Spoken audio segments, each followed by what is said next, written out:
get started in 1 minute. We've got 4 people, and we're going to call that enough.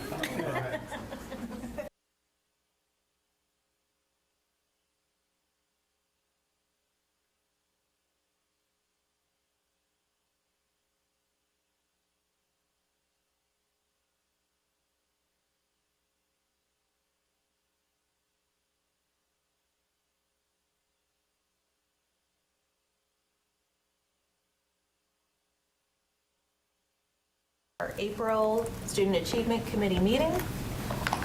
We have 2 items on the agenda, and first, if we can get approval of the March 18th minutes. I do want to note that they are signed by Ms. Ferguson and Dr. Wilson Norman, as they were the folks in charge at the time. So moved. Second. All right, motion by Mr. Swanson, second by Mr. Haggerty. All in favor, please say aye. Aye. Any opposed, nay? All right. So our first piece is our CTE plan. This is something that comes every year. And so I will hand this over to Dr. Robinson and Mr. Cook and our CTE director, Joanne Honeycutt. All right. No, sir. You don't kick it right. Go ahead, Mr. Cook. I was just reading from the switched chairs list. with He me told me at to the ignore him, beginning. sorry. I got ahead of myself. Thank you all for the opportunity this afternoon. We are excited, as always, to share some updates around our career and technical education programming, as Ms. Mahaffey was describing. We do this annually as required by the state in terms of our CTE local plan. We do want to highlight some of our strategies for continued improvement, and Ms. Honeycutt will talk a little bit more in terms of those details. We are required, as you know, I think and understand by this point, by the Perkins legislation federally to bring our local plan each year for review and approval. Last year, we did complete as a district a comprehensive local needs assessment that was used to assist in the development of the plan that you will see today. And essentially 25-26 will be the second year of that plan and a general continuation of those strategies that we'll run through today. In terms of strategic plan alignment, I think this goes without saying, but we'll say it anyway. Certainly in terms of our district's vision and mission and making sure students are reaching their full potential, career and technical education is all about that in so many different ways. We will call out that there is a specific metric that we utilize specific to our graduation rate goal of 98% prepared to reach their full potential. Every year we do take a look at the percentage of our overall student population that are participating in a career and technical education pathway after graduation. And Ms. Honeycutt will talk a little bit more about what that data looks like at this time. So with that context and introduction, I will turn it over to Joanne to take you through the presentation, and certainly happy at the end, as always, to answer questions and provide additional context and details as needed. So thank you again for the time this afternoon. I want to start, we had invited and we'll ask for some time for Bill Seiler to come and give an update from the School to Career Council at some point in the future. We thought he would be here today, but there was some miscommunication. So, but just as a reminder, our School to Career Council serves as a legislated business advisory board. So every school district in 2018 was required to have a business advisory board that gives guidance to this board about career and technical education programs, and our School to Career Council serves that role for us. So we work in these buckets of work under the leadership of the School to Career Council. You see the business alliances that are school-based and some regional alliances that support those. We have Career Academy advisory boards, and those business and industry folks help to elevate and move forward the career academies that we have in the district. And then we have career advisory teams that serve, and you'll hear me talk a little bit about them as we go through today.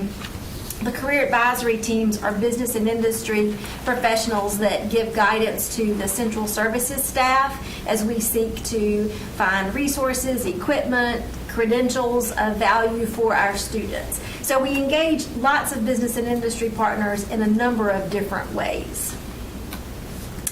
This is a graphic that you have seen before, and it is every bit as busy as it has ever been. So we'll just, if you'll indulge me, I just would like to highlight some of our performance.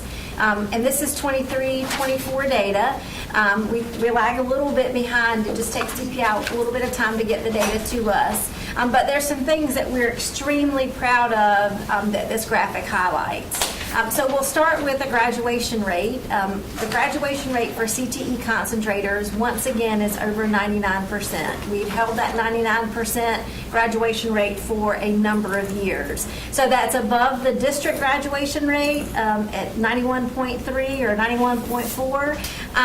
But it also is well ahead of the state graduation rate for concentrators, which is 87%. So we're 12 percentage points ahead of the state in that measure. We served over 62,000 participants last year, and those are unique student counts in grades 6 through 13. And that equated to about 125,000 CTE course enrollments. So we're serving lots of students and lots of different students. The demographic makeup, the CTE students, mirrors the demographic makeup of the district. And so we're really proud that we have diversity in all of our classes. The concentrator number is not there yet because we don't have it officially from the state. We're anticipating that to be about 6,400 concentrator graduates based on our counts. And that represents about 47% of students exiting high school with the CTE concentration. That number was 27% in 2017-18. So we've made a lot of progress in helping students find and complete pathways in CTE while they've been in high school with us. We'll talk about in just a second why that's important. Moving clockwise down the graphic, our students in 23-24 earned 29,424 industry recognized credentials. That's the highest credential attainment in the state. It's also the highest we've had in Wake County. And we are over 10,000 ahead of the next closest district. So we are so excited about students utilizing the opportunities that our schools and teachers are affording them. It's taken some budget from the state to help us get here, but it's also taken a lot of hard work from the part of our teachers to learn the skills, to earn the credentials themselves, and then to really work hard in supporting our students to earn those credentials. So we're super proud of all involved in that work. And I'll also say our central services staff has done a lot of work to remove barriers. When we ask teachers and students about barriers to taking and earning credentials, they said things to us like, the teachers would say, it's hard for me to order them. I don't know what to do. So we said, okay, then we'll do that. So we started doing that centrally, and then we just send them the vouchers with click here to do these things. They also said to us that sometimes students didn't understand the value of the credentials. So we've tried to really infuse into the curriculum and the materials the value so students understand, even from industry folks, of why those are important. We highlight student stories. We even have some central services staff that will go and administer the credentials to students if teachers don't have the approval from the licensing, the credential agency to do it themselves. Like you have to be checked off to do basic life support and CPR. We have staff that will go and do that until the teacher is called up with that. So a lot of hard work has gone into that. And the result is that 69% of our concentrator graduates left us with at least one industry recognized credential. And that number's up from just over 20% just 3 years ago. So a lot of hard work has gone into this area. Next on the graphic, you see academic proficiency. And I want to start by saying, although it says proficiency, what this really measures are the percentage of CTE concentrators who score a level 4 or 5 on these end-of-course exams. So it's really college and career readiness. And so we have room to grow. We understand until that all says 100%, we still have room to grow. But I want to highlight that these percentages are as good or slightly better than the district career and college ready measures overall. So CTE students are doing a good job in their core academic areas. I think part of that is because CTE gives them a way to apply that core knowledge in science, mathematics, and reading and writing in the context of a pathway or career area that they're interested in. So again, we're very, very pleased with that. The post-secondary placement data we do not have yet. That's not come to us from DPI, but this data is collected from follow-up surveys from CTE concentrator graduates, and we ask them about their placement 6 months after graduation. Historically, our placement rates have been 99% or better. We don't anticipate that to be different. We also see historically that 85 to 90% of our students are choosing some type of further education, and 2/3 of that number are at universities. So we expect that data to be very similar, and as soon as we have it, we'll be sure to give that to you.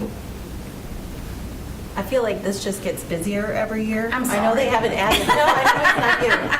But Ms. Honeycutt, if you could reiterate the academic proficiency piece, so that's not students who have passed their EOC, it's students who are labeled as college and career ready in their EOCs, correct? That is correct. Okay. That is students who score a level 4 or 5, which is the college and career ready mark in those EOCs. Okay, thank you. Are there any questions about this busy graphic before we move on?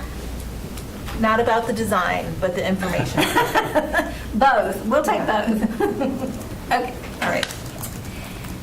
So one of the benefits and the reason we talk a lot about concentrators is that they have higher graduation rates, as the graphic shows, but we also see from data from the Department of Commerce and NC Tower that over time, concentrator graduates have higher employment rates and higher wages.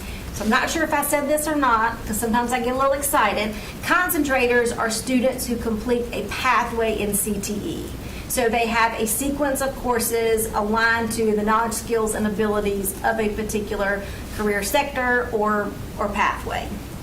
So it's not just about counting the numbers and keeping them enrolled. We see the benefits of students in having achieved that.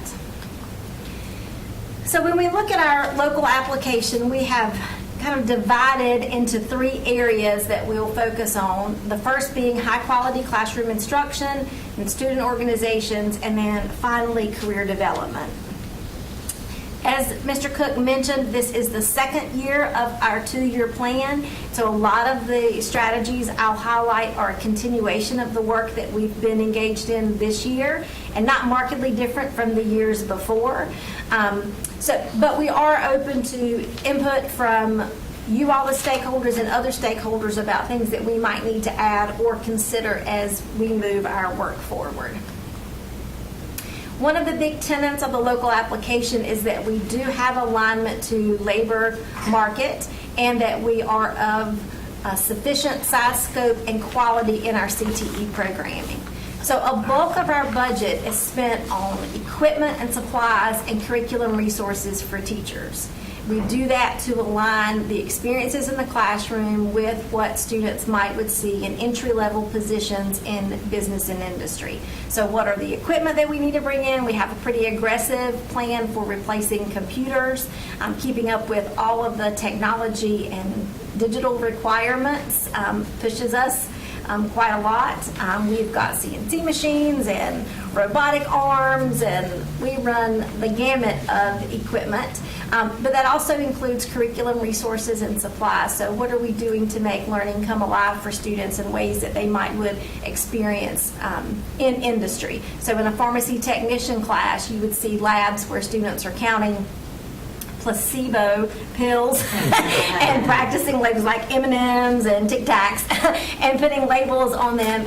And so some of it looks a little bit quirky sometimes, but it really is designed to give them that hands-on experience. Also included in this area is professional development, professional learning for teachers.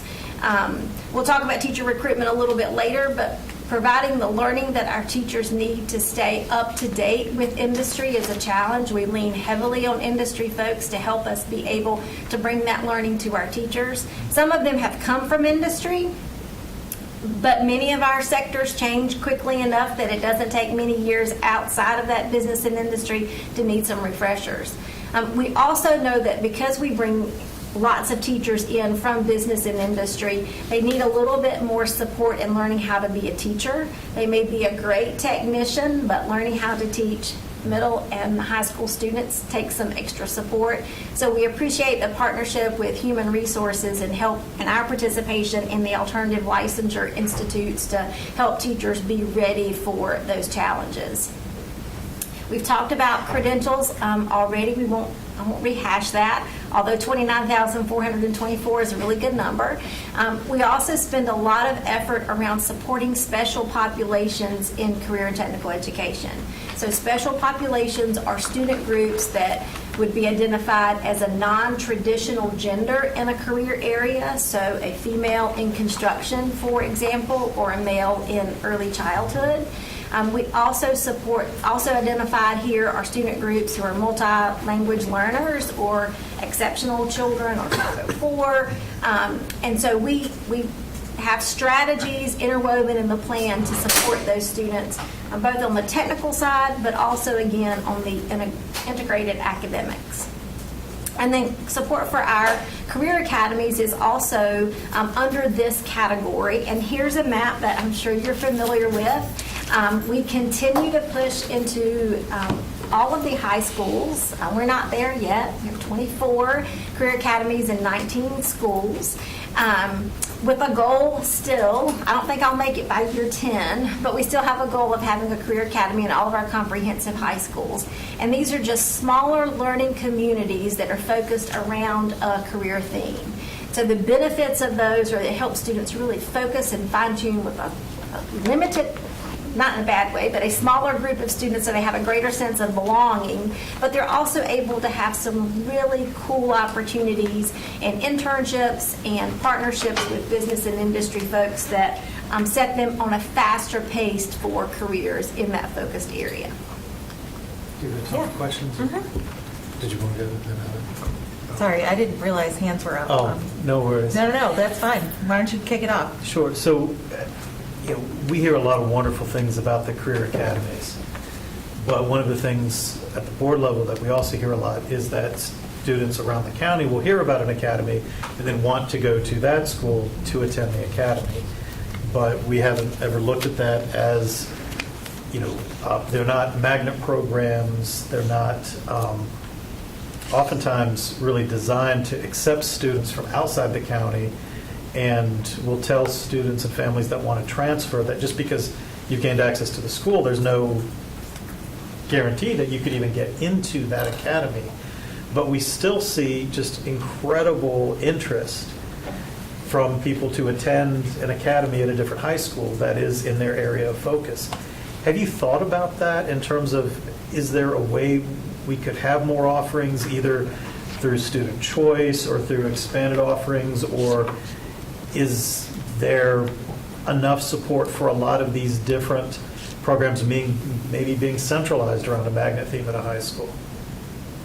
So I can speak a little bit too, and that's, as you know, Mr. Haggard, a topic that I think we work closely with the magnet office, for example, kind of behind the curtain before we see new schools that end up on this map with a new program. We work with the magnet office and student assignment in terms of, yes, labor market and community need and school-based capacity, but also what is that fine line and balancing act? And we're talking obviously right now about career academies. There are other academic program enhancements that you all are well aware of that we also hear about that are tremendous assets to that local school, but are not necessarily something that we can offer systemically. And so sometimes it is a little bit of a balancing act in terms of making sure we can communicate to students and families that aren't part of that draw area that there are some really high-level, I would term world-class, in this case, career and technical education offerings,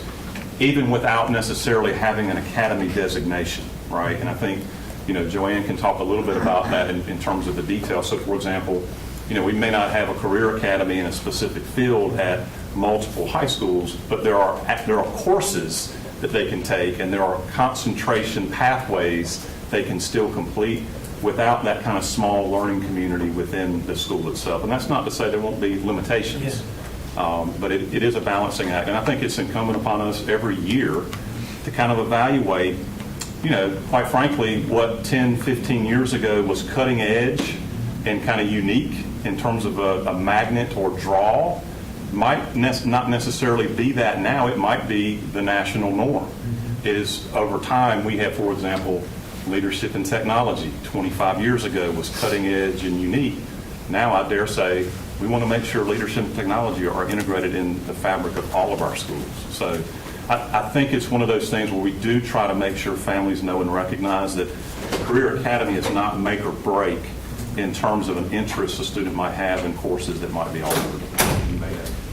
I think the only other thing that I would add is that I'm really excited about the work we've done with the Magnet office in helping bring academies that align with their Magnet themes. So the Health Science Academy at Athens Drive, for example, with their Global Health Magnet theme, some similar ones at Southeast Raleigh. And so we continue to hear that as a question and look for whatever guidance may come in terms of how we might investigate that more. Thank you. I think my question was the opposite of Okay. Mr. Chair Harry's, but it does feel on to it. It's Ms. Honeycutt presented this at my BAC meeting. A lot of the parents did not know all of this was available in Wake County, and so my question is, how are we able to, expose this to as many families as we need to, whether this map is somewhere in the district, not just in the district, but in, in the feeder schools. So as, middle school families or elementary school families are preparing their careers for their student, they can use this information as a guide to help fit the needs of their students. So that's the piece that I would leave you all with is, how do we get this out so folks can make a decision that meets their students' interests? So we've said for a lot of years, and it's not unique to Wake County, that some of the career and technical education program are the best kept secrets in school districts. I'll be in the community and parents or community members will say, why doesn't Wake County have shop classes anymore? I'm like, well, we have career and technical education classes and some of them are trades based. We just don't, the shop class was my generation kind of tag. But they are alive and well. And so in our comprehensive local needs assessment that we did for the plan last year, marketing and public awareness were one of the areas that were highlighted. And so we are continuing to think about and explore options for that. How can we put public-facing web tools maybe that families can find information easily about the pathways that are offered in each high school and which high schools offer career academies. The information is there, but sometimes you have to know where to look for it. And so it's a point well taken. We also are happy to go and speak and share career and technical education as we are invited.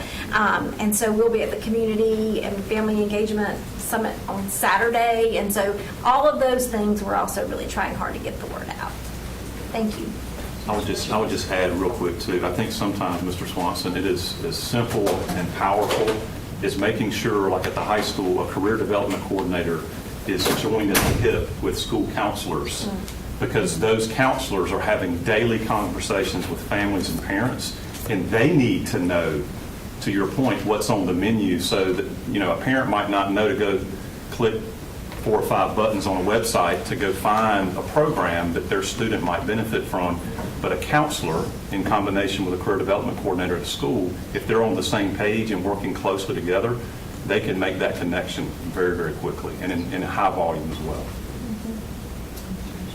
You mentioned that it was pretty representative of the overall school population, the numbers.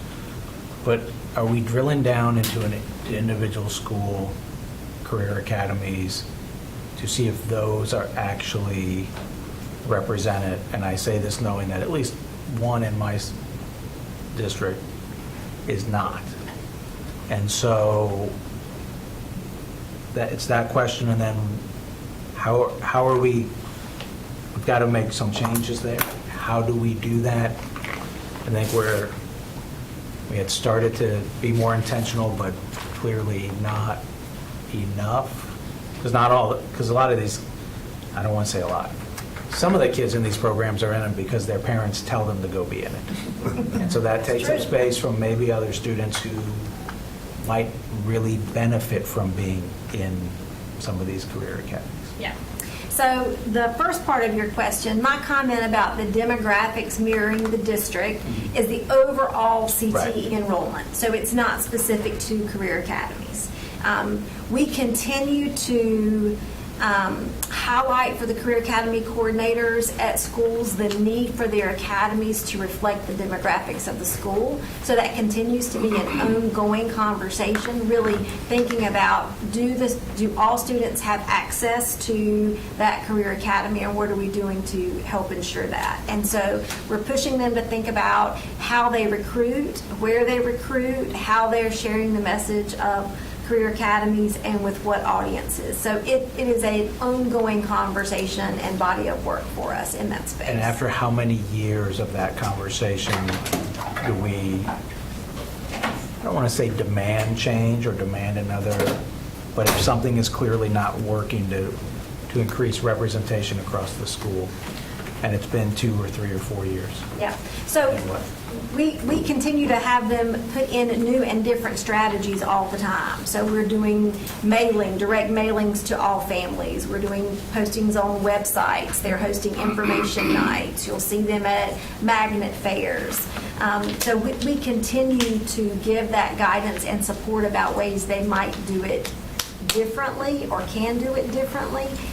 But your point is well taken and data that we've observed as well. And I'll just say, as the parent of a rising freshman, we received that information not only from our base school, but from several magnet schools as Yeah. well, as a part of their piece. I don't doubt the information, the good job of getting the information out. It's how do we turn that, getting that information out into progress and better representation.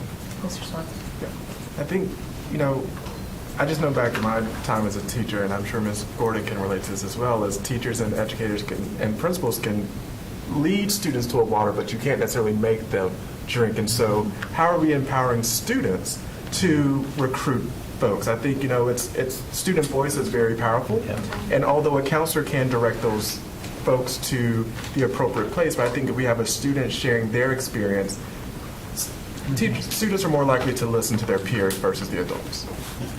And again, just from my one experience, this go-around was having that available at like a new student orientation so that folks, for the schools that are there. But again, like you said, you can't force a parent or a student to open an email, and you can't force them to attend a thing, but. Some yeah. both-and approach with this. Yeah, yeah.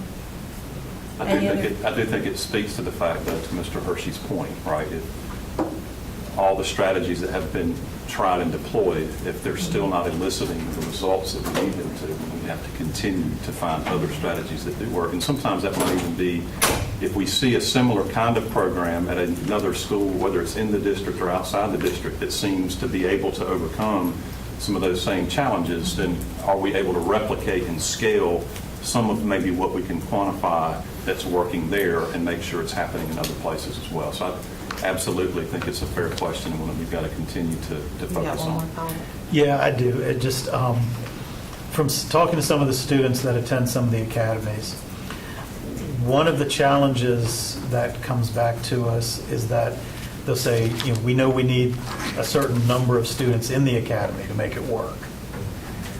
But at the same time, sometimes they'll get people that qualify or sign up and join, but maybe don't participate very much.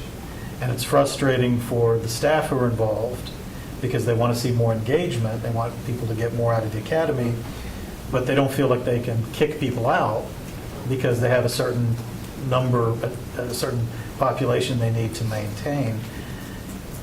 Is there a way that the academies could potentially be vehicles for certifications or something like that, that if someone couldn't get their classes, the certification through a class, but they were in an academy for 4 years, they might be able to pursue, or I'm just wondering, is there any other like carrots or motivations we could get people to, really put more into the academy experience? So the academies that are NAF academies, the National Academy Foundation, they do have a NAF certification for students if they meet all the requirements of the academy at the end of that. Not all of our academies are NAF academies. That in the beginning, NAF only had a few areas of academy pathways. They've since kind of changed that model a little bit. But our career academies that weren't originally NAFs still follow those same tenets. We just don't have that opportunity. So I think there are some things that we can explore, and some schools already do, like cords at graduation and special identification in the graduation program for students who are graduating from academies. So there are some elements that they're being lifted up and honored as academy graduates already in place. Any further questions before we move on from Career Academy? All right. Okay. So experiential learning is also a very important part of the career and technical education experience, and our student organizations are a key strategy in that. So we have aligned our budget to be able to support affiliate membership for our students, so that removes the barrier of economically disadvantaged students having to pay for that membership and gives them the benefit of being a member. We've also purchased resources that help those students and programs be successful. We started, as soon as the state would allow us to pay additional stipends to our staff who are serving as advisors for those student organizations, because we know that they put in a lot of hours outside of the regular school day to make that happen. An advisor reminded me just this week that it was pennies on the hour, but I think it is still a token of our appreciation for the work that they're doing for students. We still have areas to grow in this area. While we are growing that membership, all of our students are still not members, and we still have students who are members who are not engaged, and the engagement is really where they reap the largest benefit. It's not just about having the membership card. And so we'll continue to push and elevate those experiences. And students hear about experiences from each other, and that success breeds the interest. So we have hundreds of first place winners at the state level in student organizations that will be carrying the Wake County banner to national competitions in the coming months. And so we do provide budget to help support the chaperones and also students to be able to do those things. Career Pathways is an integral part of the local application. We are required to offer complete pathways. If we can't offer a course on an island that doesn't lead to a concentration. And so part of that pathway is helping students explore at the middle grades level and also in high school what those career opportunities might be, and then moving along a continuum to where they have some actual experience in work-based learning. We have dedicated a lot of resources to sector-specific symposiums the last couple of years, district events where central services are coordinating industry folks around the sector. So we have had an agriculture symposium, and the names I'm not going to get exactly right, but I'm going to give you the descriptions. We've had public safety. We've had trades in the shed build. This morning we had our Young Youth Enterprise Expo, where we have students who are budding entrepreneurs that came to a symposium. So we're really excited about students being able to see, again, diverse folks in leadership in business and industry at those symposiums where they have an interest in those career fields already. And I think it was one of the CDC's, Dr. Jesse was telling me they had like a whole bus or semi-tractor trailer come with different experiences to the school. So the Be Pro, Be Proud, I think that is what she is talking about. Yeah. Lots of them engage that entity to come, and students get to drive simulated diggers and heavy equipment. It's a really cool trailer. It's a really cool thing to see. Improving the recruitment and retention and training for teachers is also an area that we focus on. Again, I've already mentioned the new teacher support. Our central services folks facilitate district PLCs because many, if not most, of our teachers are singletons in their building. And so we host district PLCs for those teachers to come together to plan and coordinate and think about how they move their students and learning forward. We also do provide a lot of leadership opportunities for our teachers through curriculum writing, through being we call them PLC champions in that district leadership PLC, and also for leading and guiding professional learning for our district staff.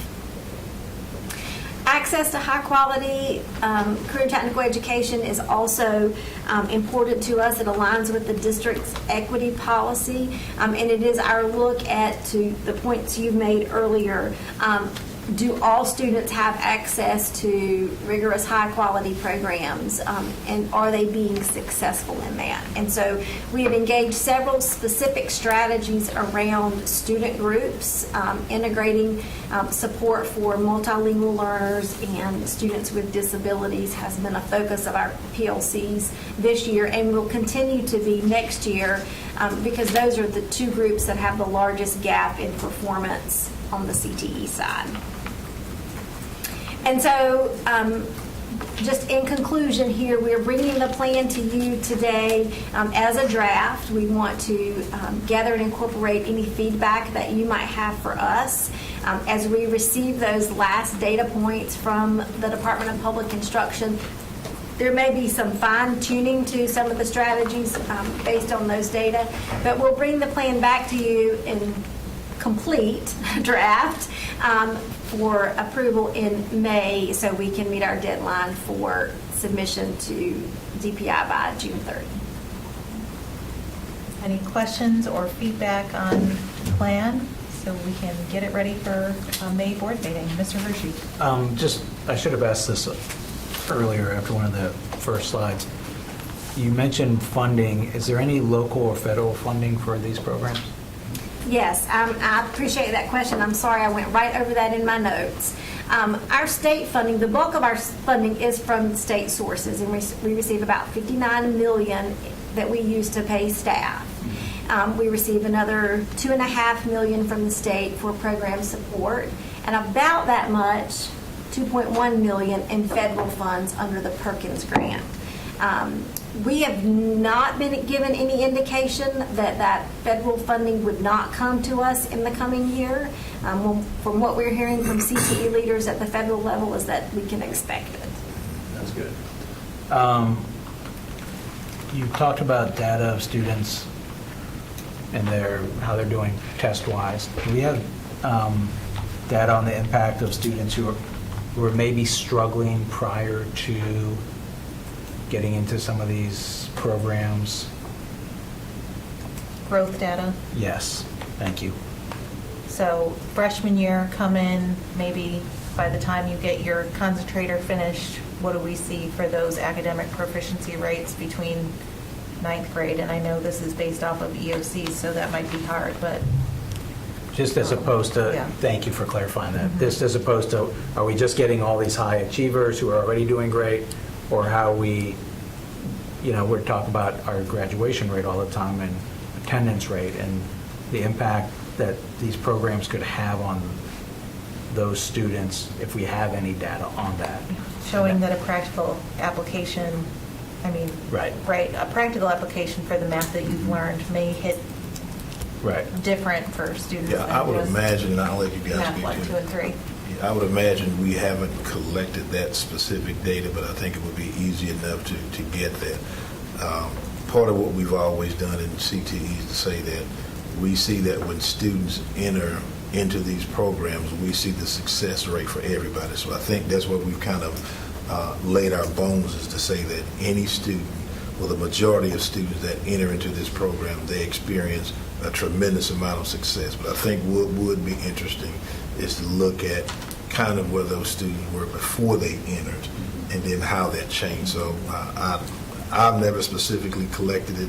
I'm pretty sure we haven't, but I'll leave that to you guys too. I don't think that we have, but I think it's something that we can partner, and we have done it with other programs, Mr. Hershey, as you know, with data research and accountability, because it really is kind of the chicken or the egg question.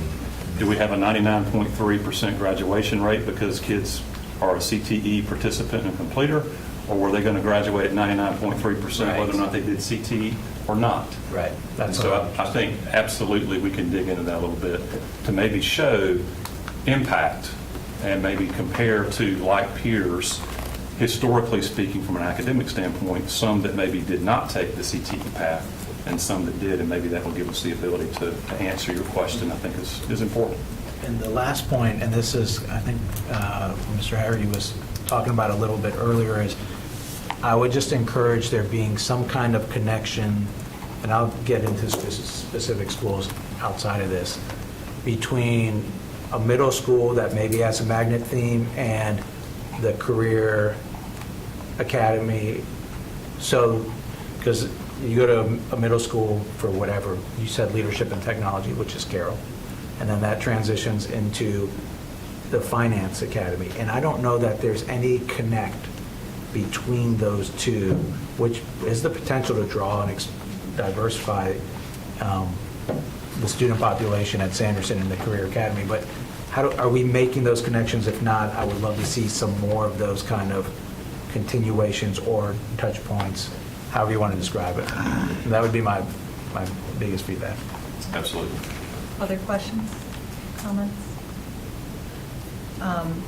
Ms. Honeycutt, you mentioned the funding, and is any of that funding, and I would imagine maybe for the Perkins grant, dependent on a percentage of students completing a credential? Or is that just, you have the program, so here it is, and thanks, good luck? So our Perkins, most of our funding comes formula-based funding. So it's based on, the state funding is based on average daily membership. The federal funding is based on average daily membership and percentage of student-aged children in poverty. Okay. So it's not at risk per se in the formula, but what the department will do if we aren't meeting our benchmarks, which by the way we are, they can come back and say, you need to dedicate a certain percentage of your allotment to improve this indicator that you're not making adequate progress on. Okay. So they wouldn't withhold the money, but they may direct us in a particular way to use it. Thank you. Yeah, and that's normally what you see with any federal formula grant. They will have those indicators that they go and look at, and that if you are not meeting them as you said, then they will ask that you designate. You've probably seen that a great deal in the Exceptional Children's Program, but it sounds like we're meeting all of our marks in CTE. So. We met all but one. I mean, we were within 90% of meeting that benchmark, so. All right. Thank you so much. Thank you. So we are going to keep Mr. Cook, and I believe Dr. Crane and Dr. King are going to be joining us. Allison Reed is here. Oh, and Allison Reed. Hey, Miss Reed, welcome. To talk about the district's remote learning plan. So this plan does not require board approval, but if we would like to implement it, that will require us to change the policy language in 3102. So no action is needed necessarily today, but it will likely be coming to the policy committee. Yes, ma'am. Thank you, All Ms. right. Mahaffey. That is correct. So thank you again for the opportunity and the time today. And as Ms. Mahaffey was just sharing, this really is intended to be kind of a deeper dive follow-up conversation to, I think, a couple of different board discussions that occurred at least briefly as part of a couple of policy committee meetings, I think starting early in the winter and then midwinter, given all the weather closures and those kinds of things. It's really the first year since we had this capacity and ability as a district that this conversation has even come up, because we've had a lack, fortunately, up until this year of a need. So we do want to provide a little bit of an overview to the board about what is the remote instruction plan, where does it come from, what are the state stipulations in the legislation in terms of what are the parameters that we work within as a district, We also will talk a little bit about the key components of that plan. We want you to have a better understanding of if we ever do have to deploy the plan, perhaps in the 25-26 school year or beyond, what does that look like and what does that mean in terms of the students in that day? And we'll talk a little bit about that. And then I think just as significantly, and as Ms. Mahaffey just referenced, we also want to just clarify the current board policy language and that deployment criteria, which I know the policy committee has talked a little bit about. And I think that's the piece, at minimum, we would anticipate coming back to a near future policy committee meeting so that the board can engage in any discussion that might be needed for adjustments that we might want to make to not necessarily the what of the plan, but the how and the when that plan would be deployed. That's really an overview of our intent today. And this is just a quick slide. I think there are lots of different connections when we're talking about instruction, both academic and behavioral health-wise.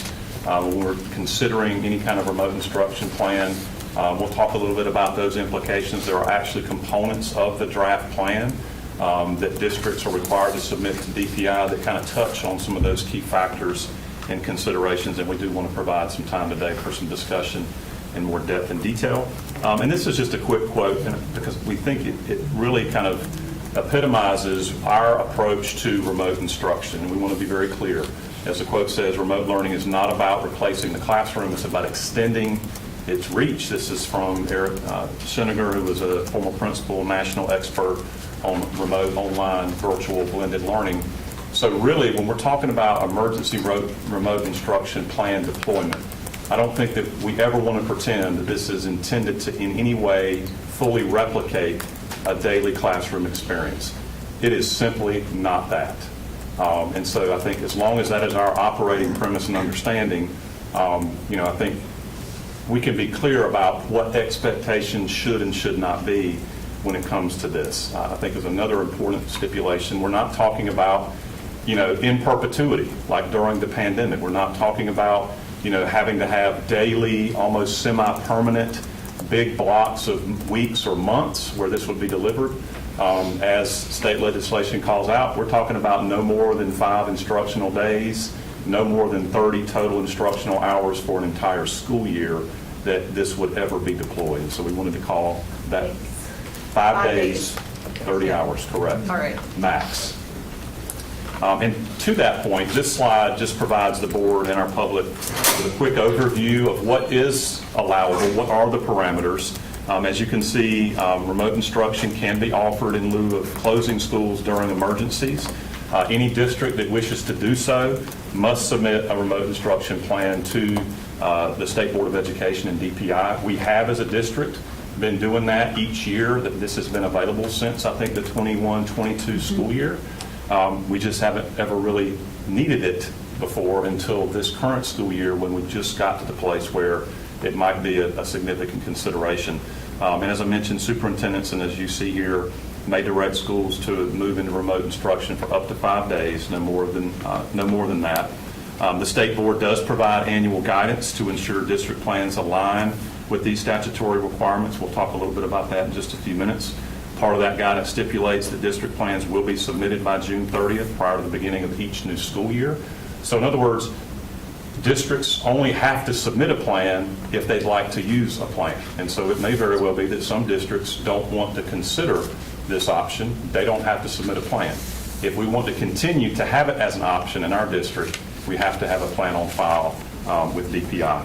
Our district policies, as you see moving down the slide here, 3102 and 3102 R&P, do guide how and when we can implement remote learning. We want to ensure that it's right now it's been utilized only as a last resort when all other means have been exhausted. I think that's going to be part of the policy committee discussion that would extend into the next meeting. Our current policy does stipulate that the superintendent will consider using remote instruction only after all bank days and work days have been exhausted, and the only remaining option would then be to add makeup days in the form of a Saturday or tack schools on to the end of the school year, et cetera. So in addition to the what of our remote instruction plan that we'll share a little bit of an overview about, we also, of course, welcome feedback and thoughts on the how and the when. And again, that may occur in more depth and detail. We're going to save that one as for part of policy. a policy committee meeting. Yes, ma'am. we're going to I'll keep this one reemphasize that focused. piece. Yeah. We'll focus on the what today. So with that, and to talk more about the details of that what, I'm going to turn it over to Dr. Kendra King to give you an overview of our draft plan for 25-26. So good afternoon, everyone, and thank you so much for having us. And so as Mr. Cook said, I am going to now tell you a little bit more about the what. And one of the pieces, when we're thinking about a remote instructional plan, plans should only be used, this specific plan, during an emergency closure. It has to meet what the state statute says. It also needs and must ensure instructional continuity. We're not, it's an extension, it's not a replacement, but has to be a connection, and you do that by ensuring that the asynchronous learning or not live instruction is aligned to the state standards. We also look at key focus areas with the key components. These components are outlined by DPI, and they're there to make sure that the remote learning is accessible, again, aligned to the standards, and it supports where students are in their learning.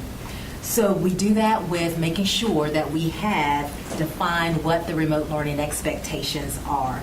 They're very clear, and that staff and students have had an opportunity to prepare when they're in school for those non-remote days.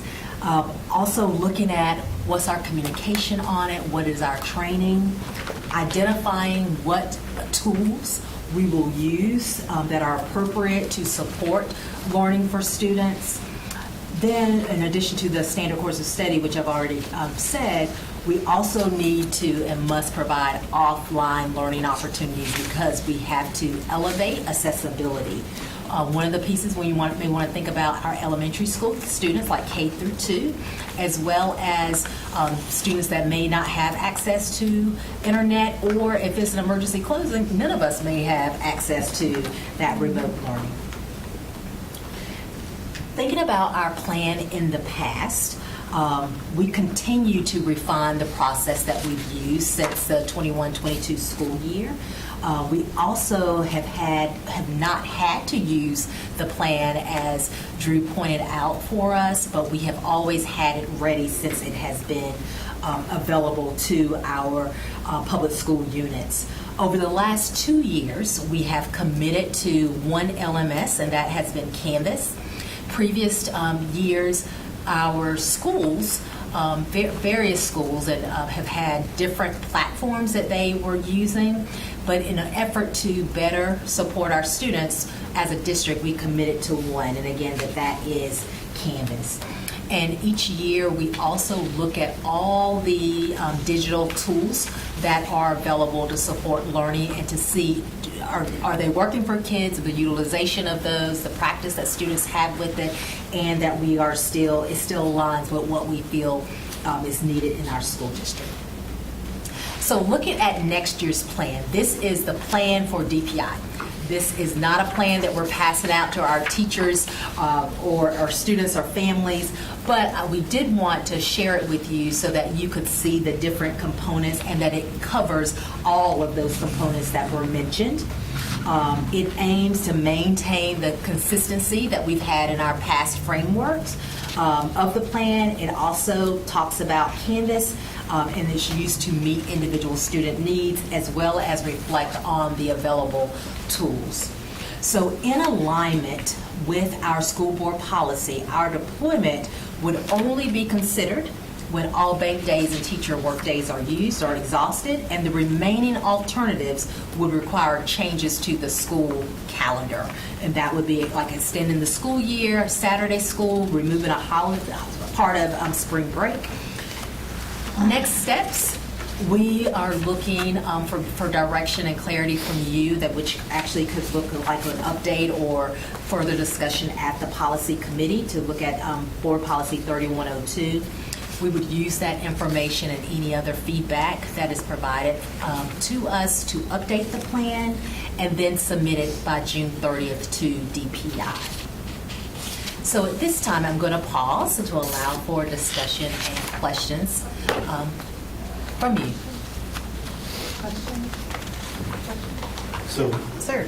Chairman Haffey, I think, if I understand it, this is just a required step we need to take just to preserve this option. That is correct. And yes, sir. nothing more. Okay. Making sure. So, Mr. Swanson, sorry, I didn't want to interrupt. You have a question? All right. So, should the policy committee switch? Because I think that's kind of where we're heading for those 5 days, or having a hybrid model or a mix and match model. This is just for, if I'm looking at page 3 of the plan, just for K-12. This does not include remote learning for our pre-K kids. They would be exempt, correct? It's a K-12 plan. Yes. Okay, yep. That would be, just thinking of. And this would not look like what some of us remember from years past. Okay. And we want to emphasize that, right? I think you've heard the term asynchronous, and that was in everybody's vernacular 5 years ago, maybe less so now. But when we say that, what we mean is that we're not talking about live teacher, virtual bells ringing for a student to sit in front of a screen in a structured way all day. That is not what this is, and it's not what almost all of our districts across the state who have deployed this are doing. What is it's intended to do is literally extend the learning aligned with our standards in the courses as needed, using things like Canvas to post assignments. It will require, by nature, some level of accurate forecasting in more ways than one will be helpful, so that if we do need to deploy it, we could refresh teachers as a reminder. For example, every year, every teacher in this district submits an emergency sub-plan for those days when life happens and they can't physically get to school. We would basically approach this the same way, where we would socialize and communicate a structured plan with access to resources and instructional technologies, what to do if kind of process, and then we would make sure in the days and weeks maybe leading up to the potential need to deploy that all of us can remember where that was and who we go to for support. And by the way, not just staff, but also families as well, both at the elementary and at the secondary level. So it would be go onto Canvas, and then a Dreambox link or a Letterland link would be available for students, and maybe that's... It could be that, and it could also be paper pencil. Right, I think that's the other consideration as well, is we would want it to be flexible enough, and it will be, to ensure that, especially if it's a weather event, when power outages are a consideration, we want to be able to have, kind of a fallback plan where technology is not available. We also need to think about, our early elementary students where a device might not be at home, or they might not have access to. So it could very well, Ms. Mahaffey, be a combination of both digital options through Canvas, but also paper pencil. And along with this, there would also be back-end flexibility in terms of submission and grading of assignments to account for the fact that not everyone might be able to have access in real time. And so we would and have built in a timeline for when flexible submissions of assignments could Power occur. might go out? That's right. Mr. Swanson? Thank you. And I also just want to say, I don't think, as someone who had to go through this during the pandemic, I'm glad to see we're not using Google Classroom anymore, although, bringing back some unnecessary trauma with that for all of us. But it should not also be assignments or add-ons that should take place in the classroom. That should not be in a remote learning setting as well, because, again, it's not to make things complicated. It's to fill into the gap. So I would love to also see something. I know we've had so many HVAC issues that the remote learning plan, I'm in favor of the policy being amended because of these certain type of emergencies, but to also address that as well, so students don't have to go to weekend school or teachers don't have to have that. But again, being mindful, I know I watched, this isn't a policy committee, and so I will say I did watch that discussion and was not thrilled with that discussion because, again, we have 5 days. There's no need to overcomplicate a process that the state only allows 5 days, period. So if this is the plan, I'm on board for it, but I do want to know, have we submitted a plan every year? Or Yes. Yes, and actually, the stipulation from the state is that we had to submit a plan in the initial year, and then every year, we'll get an email correspondence basically saying, do you just want to carry over your previous year plan? I think we've done that. I'm not sure if it's 2 years or 3 years now where we have just said, we'll keep our previously submitted plan in place. But we do get asked every year if we want to update. I will say, we are making some updates and upgrades in the draft that you see in front of you. I think it's reflective of some of the changes that Dr. King shared.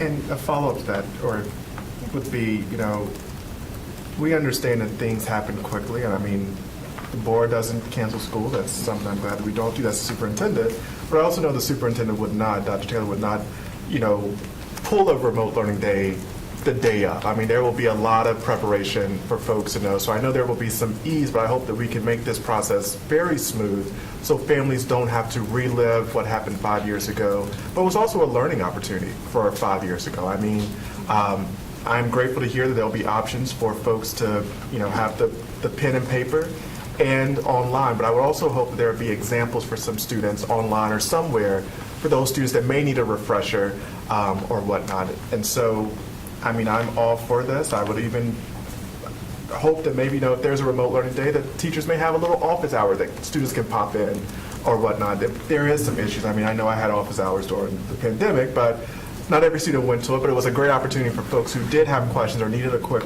check-in or refresher to have that option available. So, Mr. Swanson, if I could share just a little bit now, and I absolutely appreciate those responses. One of the things that we also have the ability to do is to talk with those districts that have implemented the remote learning days. And so I have had conversations with other superintendents. There are adjustments that they've made as well. They started out, they recognized some things that did not work. And so they already have that information that they're willing to share with us. And so we certainly look forward to that. I think the second piece is knowing in advance when you want to use these days. And again, we're only talking about 5, but I think a clear example would be the days that we were out in January. And I think we were out those 3 days. And we all knew the week prior to that those snow days were coming. The snow was coming, and we were kind of prepared and ready. We pretty much knew we were going to be closed that Wednesday and Thursday. We weren't sure about the Friday. And so when we have that kind of leeway, those are the times when I think a remote plan will be something that we can plan for, know ahead of time what the expectation is, and then every student can be prepared. The other piece that I know we also have to address is exceptional children. And so I actually had a conversation with an EC teacher this morning at Crossroads 3, and that was one of the questions that she asked was, with remote learning, what is that going to look like for EC students? I said that's something that we also have to lift up and make sure that whatever components are in place are there for them. And so all of those things are part of the discussion, but I'll take it back to what you said. Talking about 5 days, and this is an opportunity to use those to our advantage if we change the policy. But then we may find out we don't use them at all, but it's rather better to have them and not need them than vice versa. Well, I know we're not talking about policy now, but maybe superintendent's discretion is the policy language.